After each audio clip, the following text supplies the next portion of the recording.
Good afternoon. I am Seseer Mou-Danha, a doctoral candidate from the Department of Communication. Consider this. There were three brothers. The older two brothers, Roy and Jim, got to play with whatever toys they wanted, but the youngest brother, Pete, was restricted to just one toy. Pete thought this was unfair. In fact, he began to rebel violently. At first, his violent outbursts did not seem like a big deal, but over time, they began to get bigger and uncontrollable.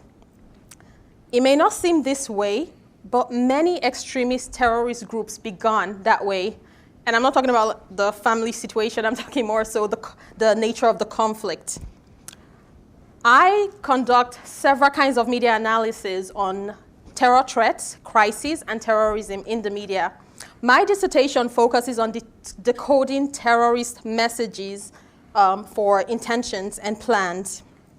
Did you know that about 900 ISIS supporters in all 50 states, from all 50 states, including Dakota, are currently being investigated?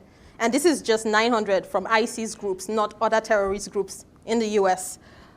Terrorist organizations use all forms of media to convey their messages. With the internet and social media, that just gives them way more opportunity now to take passive, synthesizers and supporters and convert them to active members of the groups. This is a process called radicalization. From preliminary studies, we have found that terrorist groups are constantly targeting teenagers, young adults, and the unemployed from different parts of the world. We also found that those most likely to be radicalized are those with mental health issues and also people who generally feel victimized.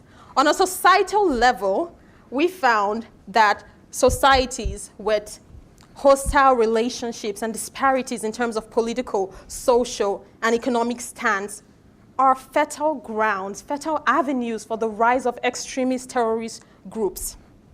With these findings, do you think there's any hope for countering terrorism? I would say yes. For any counterterrorism effort to even have the potential of being successful, we first have to have, within any society, perceptions, or at least, in the very least, the perceptions, or in the very least, experiences of fairness and justice in terms of political, social, and economic issues. This would be a very good first step and starting point for preventive measures. Thank you.